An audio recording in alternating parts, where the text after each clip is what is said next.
Até aproveitando esse primeiro gancho, dessa raiva que as pessoas tinham nas épocas pré-Plano Real dos remarcadores de preço e também dos É sério comerciantes, isso? né, que eram os culpados Ah, pela tá. remarcação de preços. Eles falavam assim: "Nossa, o comerciante inescrupuloso está aumentando o preço do feijão", sendo que o governo já falou que não pode, porque tinha tabelamento de preços.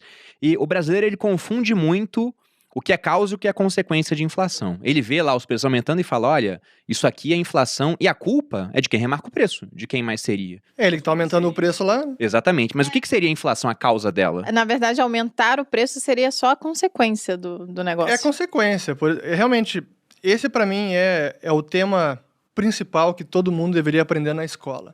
E sabe que isso não é apenas brasileiro. Acho que no mundo inteiro não sabem a real causa da inflação, que é a perda de poder de compra do dinheiro. O dinheiro vale cada vez menos. E o aumento dos preços é a consequência. Então esse é o sintoma. E o Roberto Campos, o avô do Roberto Campos Neto, atual presidente do Banco Central, ele falava isso bastante. Tem várias entrevistas dele onde ele dizia que era importante identificar o real culpado, porque se a gente entende que quem remarca o preço e quem está aumentando o preço é o empresário, é claro que ele que é o culpado pela inflação, é óbvio. Mas se a gente entende que a inflação, na verdade, é a expansão monetária, que é o aumento da quantidade de dinheiro em circulação, aí o culpado é o governo. E a resposta que você dá a isso é completamente diferente. Exato. E por isso que a gente via nos anos 80, com o Plano Cruzado, quando teve congelamento de preços, a gente via os fiscais do Sarney, né? Cada bizarrice que a gente teve é uma loucura.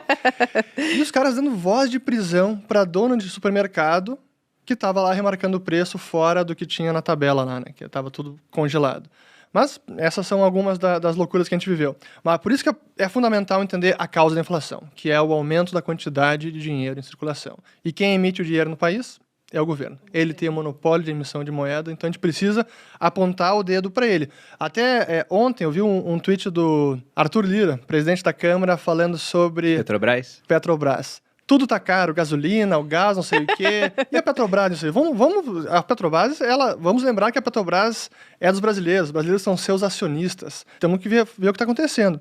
E eu compartilhei o tweet dele respondendo o seguinte: ó, não é tudo que está mais caro, é o real que está muito mais barato. É ele que está valendo cada vez menos e por isso que os preços dos produtos estão aumentando. Então, investigue Banco Central, não é a Petrobras, mas... Ele te respondeu ou não? Não respondeu. Obviamente não. Mas então a gente tem que explicar o porquê que o governo imprime mais dinheiro. Aí Exato. É grande. Há várias causas para isso, né? Porque governos, na hora de se financiar, eles têm algumas formas de fazer isso. Eles podem aumentar impostos, o que é muito impopular, quem gosta de pagar mais imposto. Tanto que quando você vê youtubers falando disso, recentemente tivemos um muito grande falando: olha só, o pessoal que é muito rico tem que pagar mais imposto. O que era o muito rico? Mais rico do que ele, né? Exato. Botava lá uma faixa dele, não. Botou uma escadinha lá e falou: olha, eu tô mais perto desses caras aqui, né? Se você tem 10 milhões, você tá perto deles, do que do bilionário. Só que se fosse uma faixa onde você tinha lá na ponta o Saverin, que é o mais rico do Brasil, e na outra ponta a pessoa mais pobre do Brasil, em número de pessoas ele estaria muito mais próximo do Saverin do que das pessoas mais pobres.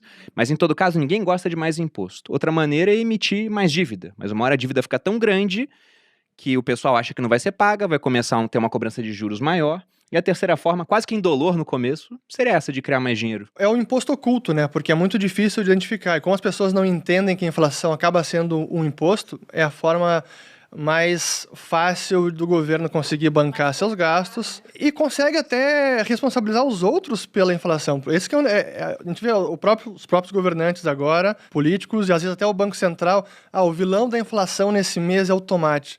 Não, porra! É o chuchu. Não, é o próprio Banco Central. É o próprio. Mas a gente vê isso, né? Acho que recentemente também tive uma matéria que eu li do Valor Econômico, e tinha os vilões da inflação nesse ano. E nada sobre o Banco Central, nada sobre política monetária, nada sobre o governo, só os produtos que estão aumentando de preço. É a forma errada de enxergar o problema. E é que a gente não consegue resolver, né? Não, eu vi outro dia, você colocou no seu canal um vídeo, era de um assessor do presidente Biden nos Estados Unidos. Sim. Falando: veja bem, que a inflação agora lá fora também tá alta, tá na casa dos 5%. E ele falando: olha, tá em 5% de inflação, mas se a gente excluir tudo que subiu, não é tanto assim, né? Basicamente foi isso que ele falou. E a culpa é da carne de porco, é do frango. E isso aí pode ser culpa dos comerciantes, porque é um oligopólio nesses setores. Então, querendo ou não, por mais que eles tenham criado trilhões de dólares, isso tem um impacto no final das contas, porque o dinheiro, ele está representando bens e serviços É isso aí. numa economia. E se você cria muito dinheiro e você não aumenta essa quantidade de bens e serviços, então o dinheiro perde valor em comparação com isso. Mas não, a culpa nunca é do governo, é sempre do comerciante inescrupuloso. É legal explicar o porquê que o governo imprimiu tanto dinheiro, inclusive os Estados Unidos, né? Agora foi muito por causa da pandemia, né? Teve um monte de coisa, eles queriam ajudar aos, sei lá, pagar as pessoas mais pobres, né? Ajudar, e aí não tinha dinheiro, então eles imprimiram. É super mais fácil, né? Imprimir entre aspas, né? Como é que é essa criação de dinheiro Pois hoje? é, acho que essa é uma parte importante, que é um pouco mais complexa até, porque Porque o dinheiro é digital. o dinheiro é digital, porque os bancos também criam dinheiro, eles criam a chamada moeda bancária. Quando eles fazem um empréstimo, eles estão efetivamente criando uma moeda bancária e que funciona como se moeda fosse, e isso impacta a inflação também. Então, entender toda a mecânica do processo de criação de dinheiro que é a chave. E eu remeto novamente ao Roberto Campos, porque quando ele explicava isso, ele dizia, bom, se a inflação é a expansão monetária, essa é a causa da inflação, qual é a causa da expansão monetária? Porque ele diz que a expansão é a causa causada, qual é a causa causante? Por que estão expandindo a oferta monetária? No passado, no brasileiro, era muito mais fácil identificar. Cara, o governo não tinha nenhum controle, o Banco Central emitia moeda para financiar o governo assim descaradamente, acreditava na conta do governo, na chamada conta movimento, que era uma conta no Banco do Brasil, e que de lá o Tesouro gastava. Então, digamos que entrava no vermelho sem parar e o Banco Central injetava dinheiro para cobrir essa conta. Então, era um descontrole completo. Mas com o Plano Real conseguiram controlar essa emissão monetária no Brasil. E aí hoje, quando a gente olha essa expansão monetária, parte é a responsabilidade do governo, pelo déficit fiscal e tudo isso, mas tem parte também que é o próprio processo de expansão de crédito. Os bancos emprestando, e quando o crédito vai crescendo na economia, isso vai aumentando a massa monetária. Que até, fazendo um parênteses, porque é um ponto importante, a gente fala, bom, estamos aumentando a quantidade de dinheiro em circulação, mas como é que a gente mensura isso, né? Quais são as formas que a gente consegue medir a quantidade de dinheiro? E essa também é uma dificuldade, porque a gente tem os chamados agregados monetários, aqueles instrumentos que são desde os mais líquidos aos não tão líquidos, mas que acabam funcionando como dinheiro.